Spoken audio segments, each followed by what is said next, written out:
Welcome home. We are WNST, AM 1570, Towson, Baltimore. We are Baltimore positive, and we will be bringing the Maryland Crab Cake Tour back out on the road. It's presented by the Maryland Lottery. I have the Back to the Future scratch off. It's been a lucky match. We will be at Coco's on Wednesday. Senator Corey McRae will be there, as well as Jamie Costello. Rasig is going to stop by and try to fix the Orioles pitching. It all begins at 1 o'clock, and Crab Melts, the infamous Burke's late great Crab Melt, will be back on the menu on Wednesday night. Stop by, watch the Orioles take on the Yankees. Luke Jones was at Oriole Park at Camden Yards on Monday night. Orioles, good start, almost an unhappy finish, but Sugano pitches, O'Hearn hits. Luke, I'm not going to bitch about a victory. A win's a win's a win. Yeah, there's not. I mean, okay, the bullpen is what it is, and we were wondering about the bullpen, and I didn't necessarily love the way Brandon Hyde managed the bullpen, but you just said it. It's a win, and they got a good start. Sagano was really good when you consider, especially when you consider going up against that lineup. He missed bats. He struck people out. I mean, the one thing you'd say about Sagano to this point is he doesn't do that, which is why I think, you do struggle to have a ton of confidence that he'll continue to be this successful, but he struck people out and the split was good. I think his pitches were sharper than we've even seen them be, which his command's been good. That was the reputation for him pitching in Japan all those years. So you saw a version of him that kind of perplexed the Yankees lineup, which is not easy to do. So Can I say that something about him for a minute? Because, sure. that guy's won 3 Cy Youngs in Japan. And I know maybe if people have listened, you have an image of Japan. Maybe you've seen something on HDTV, or I dragged you into a ramen joint that had Japanese stuff, or maybe you watched the legend of Bobby Valentine 15 years ago to understand baseball in Japan. But I've been to Japan a couple of times. If you followed Adam Jones in his journey over and all of the Kobe steak he's wolfing down. Um, the Japanese thing and honor and culture and all that, even if the only thing you know about Japan is having watched Mr. Baseball and you got to have or you liked Ichiro like I did. Everybody likes Ichiro.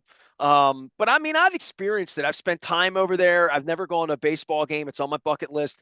I missed a game 6 of a World Series over there by a day when I went with Cal Ripken. So I missed going to the game 7 of the World Series over there with Bobby Valentine by a day because they lost game 6. So I'm into Japanese baseball like that. I've also Korean baseball when they were playing at 5 in the morning during the plague. I had been to those stadiums. I've seen U2 play over there. So Asian baseball and where it is and whether it's double A, triple A, even going back to Sadahara O. And now that I've said it out loud, that picture of him and Hank Aaron's family will show up from the Tokyo Dome on my timeline because that's the way Facebook works. Uh, like I saw that guy get on the hill and he's waited his whole life to pitch against the New York Yankees, right? So, I kind of got it the other way that here's a 35-year-old decorated guy. He knows everybody at home's watching. I thought he pitched the game of his life because he's waited his whole life to pitch against the New York Yankees. So I just wanted to say that out loud because I thought that. I don't tweet as much because of the fascist that owns Twitter at this point, but all of my thoughts during the game, that was the thought I had was, man, this is a big deal for him. This isn't just a big league start. It's not just the season in 10 and 17. I felt like it was a little bit more for him. I really did. I mean, it could have been. It was funny. He was asked about his success against Aaron Judge, or going up against Aaron Judge, I should say. I mean, Judge had 2 hits off of him, but he joked that he did face him in spring training, and he walked him, and he got booed for it. So he kind of said, "Oh, I don't want to walk him," Well, and he all got in that. But trouble. He got in trouble and got himself out. yeah, I mean, he was really good, and was he a little more jazzed up than normal? Sure, I'll buy that. I still think it's notable that he had 9 strikeouts over his first 5 starts combined, and he had 8 against the Yankees. And I don't think it's just because he was pitching against the Yankees. I think his stuff is, he's got six different pitches. I do think his stuff was a little crisper than it normally is. That stuff really allowed his split to play even more than it normally does, where he did get a little more swing and miss. I'll continue to say this, and I say this with no disrespect to anything that you just mentioned. I mean, clearly this guy knows how to pitch, even if it is Japan. And you say, okay, it's not the equivalent of Major League Baseball in terms of talent level across the board, which isn't out of bounds of saying, but that doesn't mean it's not very legitimate, high level professional baseball. But at the same time, if you're not missing bats at all in the major leagues, it is difficult to sustain that long term. I do think it'll be difficult to sustain that long term. That's why I'm encouraged to see him have a start like that where he can strike out eight people and he can miss more bats and he can have a profile of not just six pitches, but six pitches that can get some whiffs. I mean, there were 12. He ended up having, I think it was nine whiffs on 12 swings of his splitter. Yeah, that's swing and miss 75% of the time when someone's taking a pass at a pitch, trying to swing. So it was impressive. It was But like, filthy. By the yeah, fourth, fifth inning, it was sweeper filthy. It was really good. was. Yeah. Yeah. Yeah, I no mean, but he question. had a 30 pitch first inning He and did. he scuffled and, and was sort of like this. Dude, you and I crushed them for 54 minutes on Monday morning, right? Like everything's going wrong. And I said to my wife, I mean, we were making dinner and because it's 6:45, it's dinner time. And I said, man, double down the line, and this is just a bad thing. Sure. And but he battled, and I like him, but I do think there's an honor thing about a three-time Cy Young Award winner over there coming over to measure himself here at the when his stuff isn't the best. He's 35. He had to have been a better pitcher 5 years ago, I guess. I guess, right? I mean, that's the way it usually works. And the fact that he's been the healthy guy, and it's O'Neill's on the DL, Rodriguez, everybody, he's pitching. Suarez, my Venezuelan brother, he's pitching, and he's pitching well, and he's figuring it out, and he's figured it out because he's pitched 2,000 innings, somewhere else, and had to figure it out over there. I don't know. I sort of like it. It's much more interesting than watching Charlie Morton. Oh, no question about it. And again, when I'm talking about the lack of strikeouts and the lack of missing bats, I'm just going off of the statistical practicality of it. I mean, you're lending yourself to needing way more batted ball luck, right? That they're not blooping balls into the Well, it outfield and all helps a that. lot But when you've got a splitter falling 15 inches in the sure. last 10 Well, feet. and the sweeper was really good too. I think, the split was good. We've seen the split mostly be his best pitch. He throws all of his pitches. He has six different pitches, so he mixes really well, even if it doesn't result in a ton of swing and miss. But I think the sweeper played well. I think all of his pitches just played off of each other very well. But I'll add something to what you just mentioned about pitching in Japan, honor, say, everything about that, and also with facing the Yankees. He also made mention, and this really resonated with me, even if he's speaking through an interpreter. But he made mention that this is the first time he's pitched in the opener of a series for the Orioles. And he made mention of how important it is to win the first game of a series when you're trying to compartmentalize, whether you're 10 and 17 or 17 and 10. What do we always say? Win two out of three, win a series, win a series, win a series. And then you look up at the standings and you're doing pretty darn well. I mean, that was the formula for them a couple years ago, right? With never being swept and all of that. But for him to mention that, and I don't think he was like he went out of his way to mention that. He wasn't asked about pitching the opener of a three-game set. That right there says something again and does speak to, okay, he's technically a rookie in Major League Baseball. Yeah, He's but never he's a pitched in the grown up, majors. But yeah, he's Yeah. pitched at a high level. Again, whether Japanese baseball, is it triple A? That's generally been I've even seen some people opine that it might be a little bit, a touch higher than triple A. But the point is, it's not nothing either. It's not low single A ball or anything like that. It's still very high level professional baseball. And for him to do it as long as he did over there, which was, I think, I think, 12 seasons with a career ERA of 2.43 and a career walk rate, which is really what drew the Orioles to him, a 1.7 walks per 9 innings career rate in Japan. And guess what it is in Major League Baseball? As much as we can talk about the strikeouts, even after Monday night, he's walking 1.6 per 9 innings in the major league. So that tells you he throws strikes. And Ryan O'Hearn said it, because he was asked for his perspective on what Sagano's been able to do as well, that it just feels like he really works the corners and the edges of the strike zone impeccably well. It's one thing to throw strikes, right?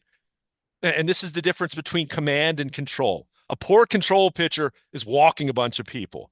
A poor command pitcher, yeah, there's walks mixed in, but they also throw a lot of poor strikes. And what I mean by that is they're catching the heart of the plate. And you see where the catcher lines up on the edge, the corner, up and in, wherever it might be, and the ball ends up catching way too much of the plate. That might be a strike in terms of, hey, you're not walking people, but you're going to get Might be a clobbered. three-run home run. Yeah. Yeah, exactly. So he's very fine in that way. And look, he didn't strike out a ton of people in Japan. I mean, even last year, 2024, when he had a 1.67 ERA and I think it was 156 plus innings there. He averaged 6.4 strikeouts per nine, which is that's below average for Major League Baseball standards. But if he can miss bats when he needs to, if he can reach back for it and get some strikeouts when he needs to, and he's not going to do it. He's not going to have 8 every time out. That was his season high and might end up being his season high for the entire season or career high. When you strike But people out, you throw more pitches too. you And do. I Well, and think the games play differently in Japan in regard to put the ball in play, maybe be more of a 7 or 8 inning pitcher, and here it's, hey, dude, yeah, don't let Aaron Judge on and don't let him have contact because if he has sure. contact, he'll crush you. So pitching away from contact is something that maybe he's adjusting to a little bit more. I don't Hmm. know. I'm giving him more rope for all the reasons you're giving me. He has command. He throws the ball well. He's a thinker. He's a grown up. He has pride. He has fight and something that you rolled over them pretty good. I'm surprised they let you in Monday. Let you in the press box, gave you hot dogs. I mean, you rolled over him pretty good about like, where's your fight? I think he went out and he got in trouble in the first inning and he fought and they won barely. And then you can get to the bullpen and you can beat up the hitters again. And, O'Hearn hit a home run and they didn't piss a drop after, so we can go through all of that. But they won, so let's Yeah. give them that because the other piece is going to play on Tuesday too. We're 54 minutes of you and I talking about fundamental problems that they have that they still have, even though they won 4-3 on Monday night. Yeah, let me be clear. I'm not being negative about Sagano. I'm giving you statistical information. I'm giving you what we You're know about telling me Major League why he's a Baseball. number 4 and not a number 1 or 2, and I'll hear that. Not in terms of what we saw on Monday night, in terms of a general profile, in terms of what it takes to be successful in Major League Baseball in 2025. Let me be clear. I'm not saying he needs to strike out 8 in 5 innings every time he goes out there. To your point, uh, you'd gladly take him going 7 innings, the way that we've also seen him be able to do that. My point is when you kind of look at what his statistical profile had been through 5 starts, I think he was in the first or second percentile for strikeout rate and whiff rate. It is very difficult to succeed long term and consistently if you can't miss a few more bats when you need to. And I And think they're that's what telling I'm him that. saying. And I think he Yeah. might be pitching that way. Well, and we'll see. And again, look, And that may make him a 5 inning, 100 pitch pitcher that and he pitches might in and need to, out of trouble. And sometimes he'll make a mistake. But, dude, the New York Yankees juiced the yeah, bags up and he had to pitch himself out of trouble and he figured it out. right. He Well, got a soft ground ball when he needed one. and but that's also, but he got strikeouts also. I mean, look at the third inning where there were 2 on with 1 out, and he struck out Goldschmidt and Chisholm. So, I again, I'm not pointing this out to say that I don't like Sagano. It's just, it's what it was through the first 5 starts. And the fact that he nearly doubled his strikeout total for the year, to me, you take some optimism in that, hey, that's in there. Also throw out the Yankees, as much as they score runs, they are prone to striking out. So there's that as well.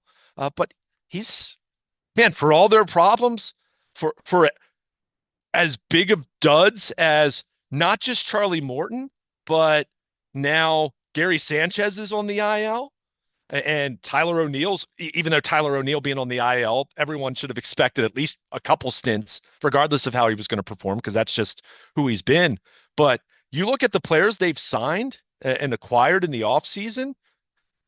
I mean, the other guys haven't just been bad, they've been disasters. I mean, we've talked about Morton. Gary Sanchez hasn't hit at all. They're paying Gary Sanchez $8.5 million to be a backup catcher who hasn't hit at all.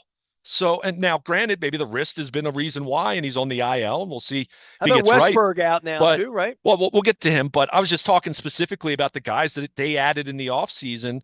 Sagano's been a home run compared to those guys. Sure. So it's been great to see. He it it wasn't an ace in the sense of comparing him to Corbin Burns or that he went 7 innings, but when you looked at how miserable, and this goes back to what you were just saying, how hard I was on them after the Detroit series, because as much as I didn't watch every pitch because I was busy with draft coverage, but every time I looked up, it was miserable, absolutely miserable. And I almost said this kid because technically he's a rookie, but he's not. He's 35. He's a grown up, albeit pitching in a brand new environment. He went out and gave them a very mature outing on Monday night that they absolutely needed. And you know what? You probably do need to miss a few more bats if you're going up against the Yankees. So it was good to see him just be able to do that, right? Just to know that that's there. In addition to what he had done in his two previous starts, which was going 7 innings, even though he didn't strike out people then. Not saying strikeouts are everything. I'm saying you want to have that as part of your repertoire when you need it, right? There's a point to that. Jim Palmer would even say, he didn't strike out.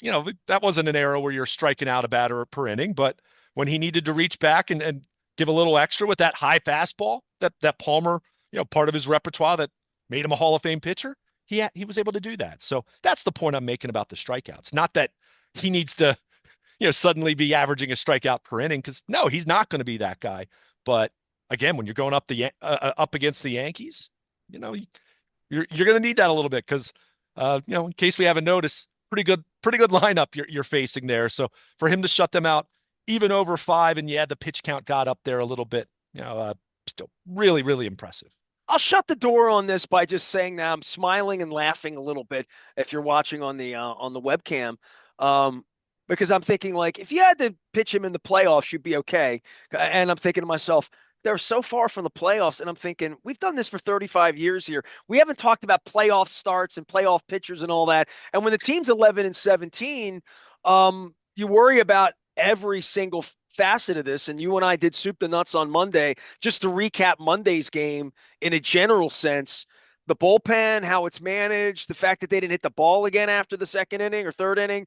Um, there's a real problem here Sure. that one win and look, stack them up. They got the Yankees next couple of days. If they can beat the Yankees again a game or two here and pick up something that feels like momentum, but I want something that feels like an offense and feels like something that's clicking against right-handers and left-handers. And to your point, it's about to be May. Guys hitting 208, guys hitting below Mendoza. It's unacceptable. No question. And now, that's where we get into Jordan Westberg's on the IL. He had finally, over the last week to 10 days, started to swing the bat better after, let's face it, other than the opening Toronto series, hadn't really done much of anything. So that hurts.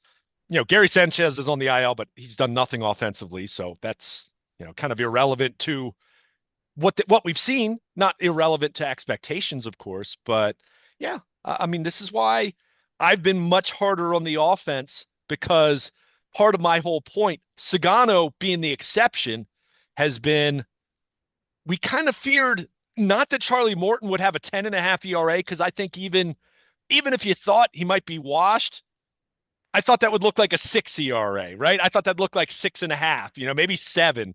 Not this, oh my gosh, it's so incredibly horrible that how are you going to Washed up continue? is not pretty.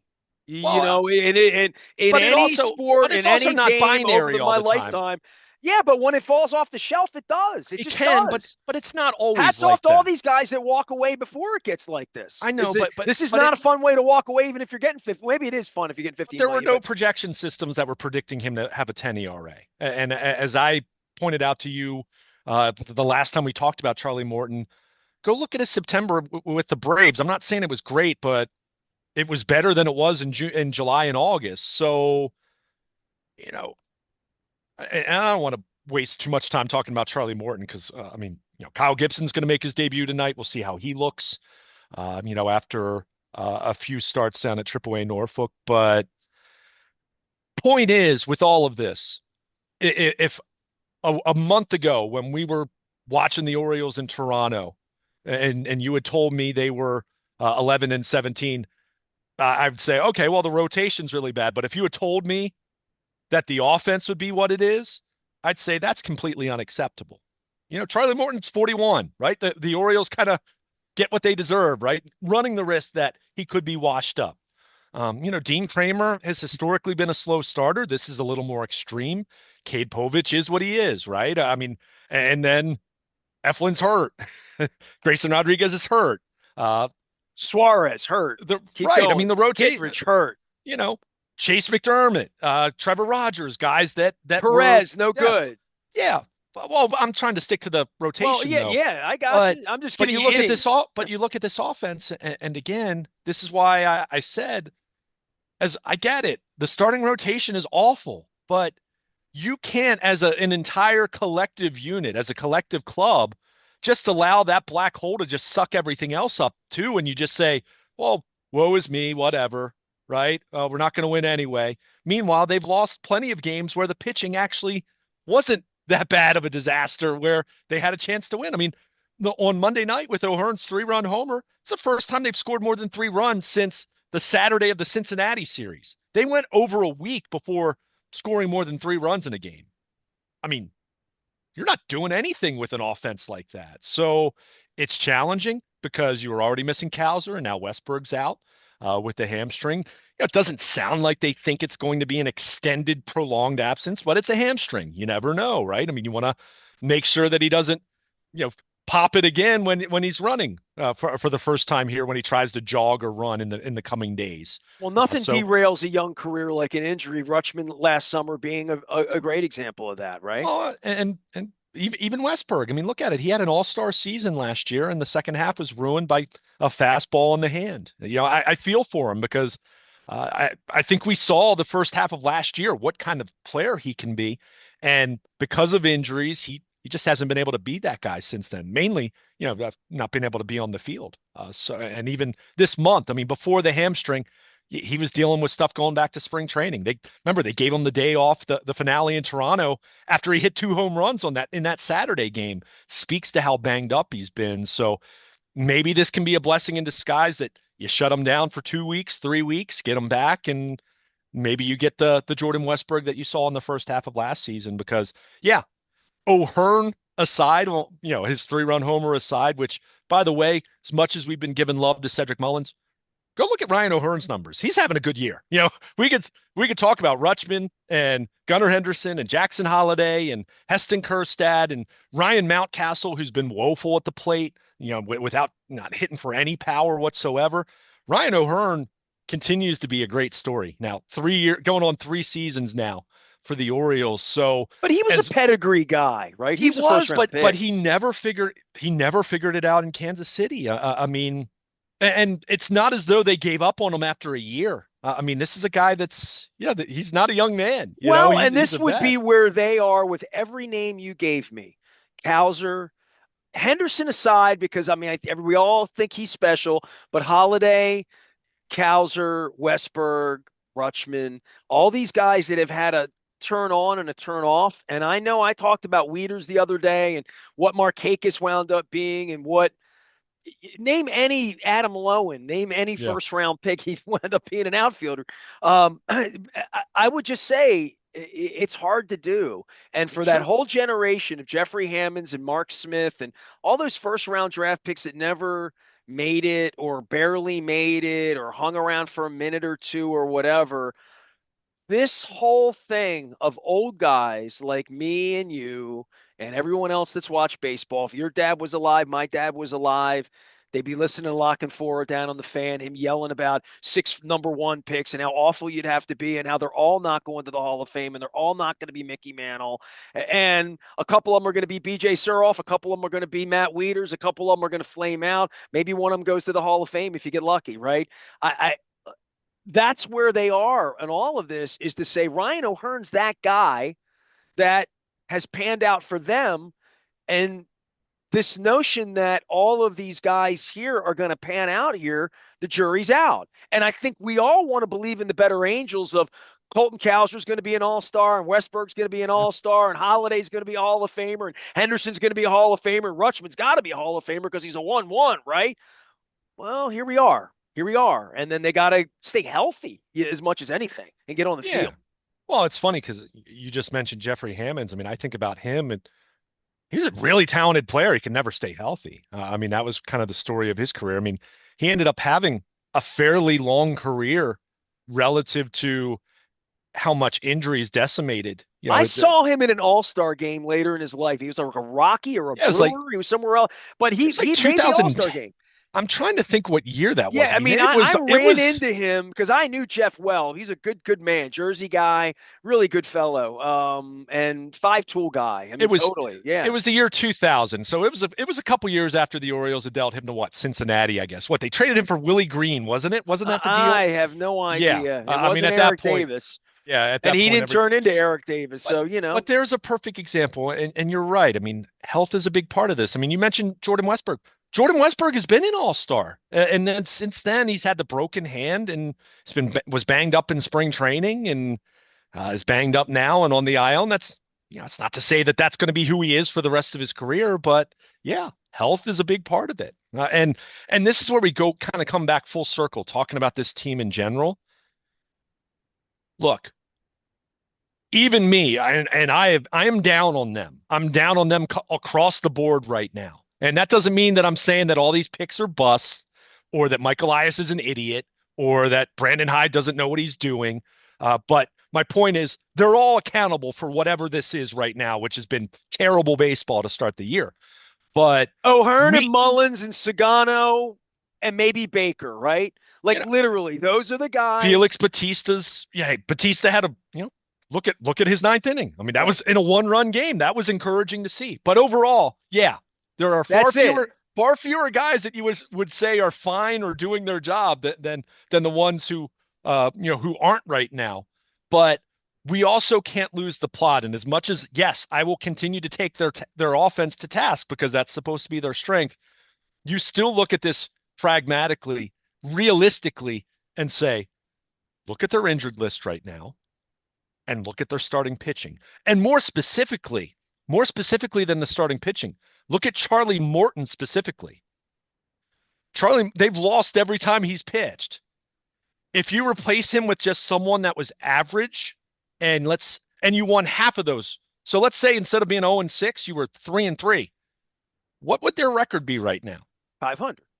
13-14. Now, I'm not saying that's anything to throw a parade over, but I think we also would have acknowledged a month ago that if Eflin went on the IL after three starts and you still didn't have Oh, Grayson you don't have to Rodriguez, make a case that this no, could have been a but 700 team, right? I no, mean, no, no, no, it's not that. My point is Charlie Morton specifically, and here I am. I said 5 minutes ago, I don't want to make this all about Charlie Morton, but when you just look at a very specific case, and that's what you can kind of do when you're talking about still a small sample size of games, 28 games into the season.